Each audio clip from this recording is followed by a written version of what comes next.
Barack Obama, the mistake we keep paying for. That was actually a line from the movie The Natural, where Roy Hobbs is in bed dealing with his wounds from years and years and years ago. And he's asked, what's the matter? What happened? Why are you sick? And he said, that's, some mistakes you never stop paying for.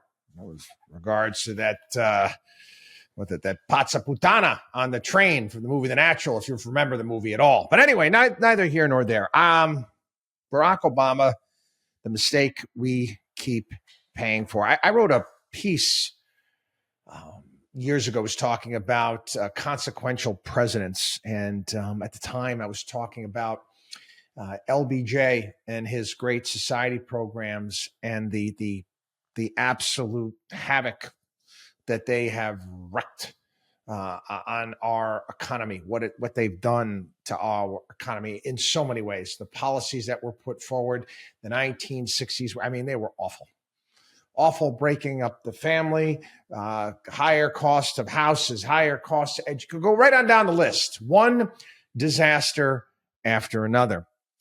Why do I single out Barack Obama at this point in time? This past week, we spent some time talking about health insurance and where we're at. And again, that's the signature Barack Obama bill, Obamacare. You think about what he was able to do, this Affordable Care Act, and what it's done to insurance here in this country. And again, you watch this. The funny thing is you got all these leftists freaking out and yelling and screaming about insurance companies. And again, they're so stupid. They have no understanding of why our healthcare is such a mess at this point in time. It was actually, I was just kind of happy. I saw Vivek yesterday actually put out a statement talking about insurance and pricing and risk. The reality is that, high deductible policies, they don't even exist anymore. That's what I used to have prior to Obamacare. High deductible insurance, catastrophic insurance was what insurance is supposed to be. Catastrophic, in case bad stuff happens, coupled with health savings accounts, they're gone. It's gone because of the Affordable Care Act. And again, they're leading the way to single payer. That's the direction we're heading in. I'll go back to the early stages of the Obama years. The first 2 years where Barack Obama really got a lot done on the domestic front. You got the Dodd-Frank Wall Street Reform, Consumer Protection Act, disaster. He basically cut a deal with the big banks. Now they're too big to fail. Cut out all the other competitions. Great for big banks. Basically, as far as domestic policies, that was all done his first 2 years. First year, you remember, it was a wave Republican election in 2010. And even though Barack Obama kicked the crap out of Mitt Romney, because Mitt Romney was afraid of his own shadow, he didn't really get anything done in the second term outside of signing the stupid Paris Climate Accord. But he didn't go away. He didn't go away. He made his return with Joe Biden. And in fact, he got more accomplished under Joe Biden, quite frankly, than he did during his own presidency. Now, we all knew back in 2020 that Joe basically got installed, quite frankly. It was a deal that was cut. They basically wiped the board. Bernie Sanders and Pete Buttigieg and anybody was competing with them. They said, we'll put Joe Biden in, and again, Barack Obama will run the show behind the scenes. And that's what happened. You got to think about Joe Biden in his first 100 days. His first 2 days, he signed 17 executive orders, including rejoining the Paris Climate Agreement, ending the state of emergency with the border with Mexico, rejoining the World Health Organization, face mask requirements on federal property, all sorts of other. Oh, yeah, got rid of the Keystone XL pipeline. But I mean, let's go through, shall we? March 11th. March 11th, first anniversary of COVID being declared a global pandemic. The American Rescue Plan, almost $2 trillion of nonsensical spending and regulations that we railed against here on the program. Again, this is all, quite frankly, this is all Obama's doing. I can go through some of the other things, obviously, we've talked about here on the program.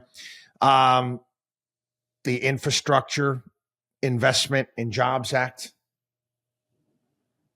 Yeah, that's what it was. CHIPS and Science Act, Inflation Reduction Act, which had nothing to do with inflation whatsoever. Again, we were told that inflation was transitory. This was all Obama's doing. You do understand that, right? Again, I know Barack Obama made a couple speeches there railing against all of the racists here in this country recently that voted for Donald Trump, seemingly very angry. I mean, I guess he enjoyed the power that he had. Why wouldn't he? I mean, you could operate behind the scenes there and do whatever you want. You pull in all the strings without any of the consequences. You can hang out in Hawaii. You could be, where's his house, on Martha's Vineyard, and run the country. I'm here to tell you, folks. Again, I'm very excited about business moving forward. I'm excited about the regulations that are going to go away. What Vivek and Elon are going to do. But if you think that this is smooth sailing moving forward, you've got another thing coming. There is a lot. There is a massive mess that needs to be cleaned up. A lot of these laws and regulations are going to be very, very difficult to get rid of much of this nonsense. And again, it is fundamentally changed the country. Healthcare has been fundamentally changed. Many businesses here in this country fundamentally changed by the overreach of government and tying into government. None of this is good.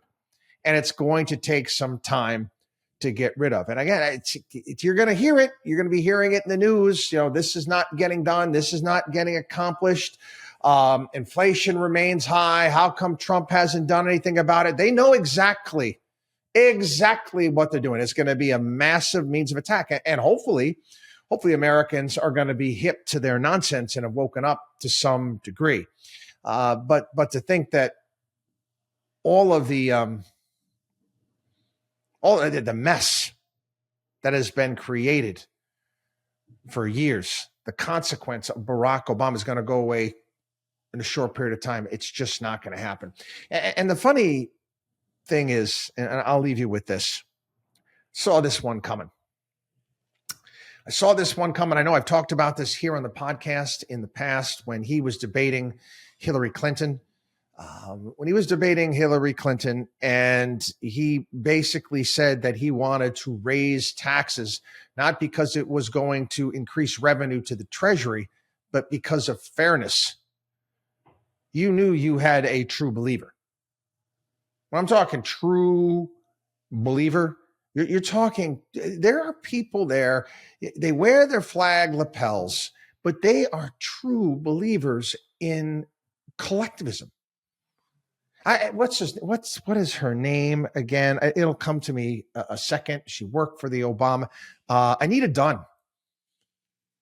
I mean, she didn't promise. I remember her giving a speech, basically saying Mao Zedong is one of her heroes as far as politics is concerned. You ever done any history about the amount of that guy's body count? Work for the Obama administration. And what was the press secretary for a period of time? I forget his name. I remember they're doing an interview with him, one of the fuddy-duddy Washington, D.C. papers. His name will come to me. All over his house was communist posters and propaganda artwork. These people are true believers. We voted for them. Not me, but enough people did. And again, some mistakes we keep paying for. And hopefully at some point in time, we can clean this mess up. WatchDog on Wall Street.com.